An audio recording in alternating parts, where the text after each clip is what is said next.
So in this video I am super excited because we are going out to photograph a comet.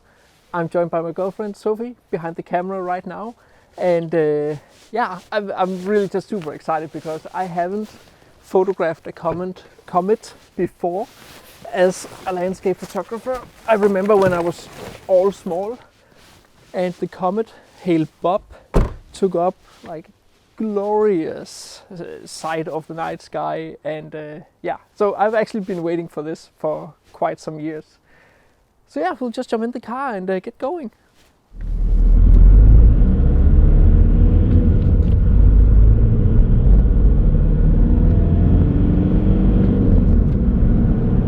So as I said, my girlfriend Sophie is with me, and she has just finished her PhD to beautiful scientific praise. Well, aren't you made of sugar? I am. So hopefully she will join us more during the summer here for some landscape photography.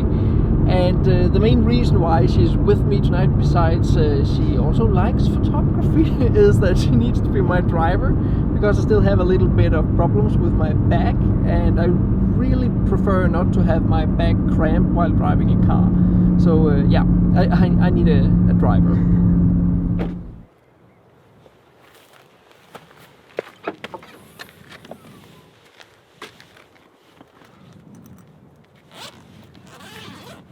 So we have come out here on location, and I'm quite excited because I can actually see the comet.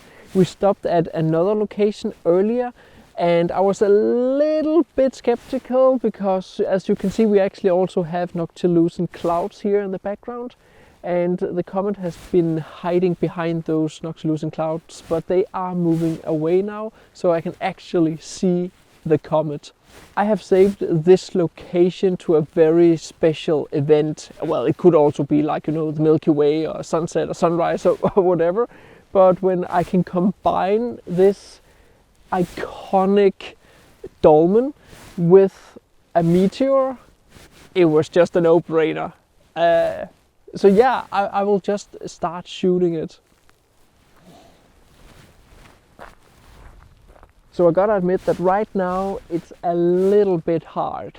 Those noctilucent clouds kind of, destroys the contrast between the comet and the background sky. So yeah, I want it to be better, and I think it will be better in like 3 or 4, maybe 5 days, because then the comet is supposedly further above the horizon.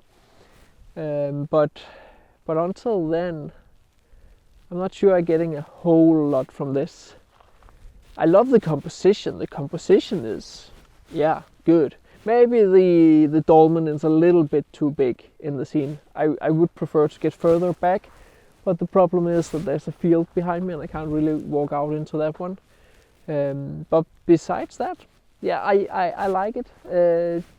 Just not the right time right now. I'm not sure how much I can push these files in Photoshop or Camera Raw, but yeah, let's see.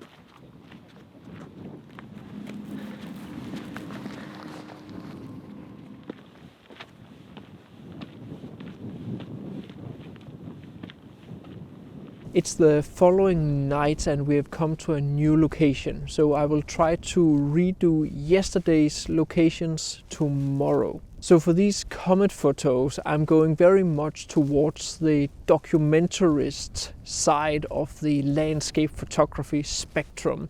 So where on one side things appear as they kind of seem to the eye, and then the other side is more or less fantasy landscapes with composites and all the Photoshop fun. But for these specific photos, it's all about the event of this comet flying past Earth and showing itself in the night sky. Throughout this video I might do focus stacking, and that's simply just because of these very low light conditions. I need a relatively fast shutter speed because I am using a long focal length for the most part, so the comet moves relatively fast over my frame. But I will still need to decrease my aperture and increase my ISO. And when I decrease my aperture, I do get a lower depth of field. So even though I am far away from my foreground, I might actually have it out of focus even though I'm focused on the background. So I might do some focus stacking, but generally that is only because of the limitations of it being night. But tonight the task is fairly simple. Simply just get to a high point and photograph the comet above the town of Aarhus. So I don't even think that a low depth of field will be an issue tonight. However, what will be an issue are those noctilucent clouds, because yet again they are present. Not as much as yesterday, but they are of course in the specific direction of where we are going to photograph the comet. So what I'm going to do now is simply to put on the long lens and see if I can find it somewhere within the clouds. Basically just zoom in and get the shot.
Even though I was a bit concerned about the noctilucent clouds, I actually quite like this final photo. I tick the boxes of one rare event, one special seasonal event, and scale.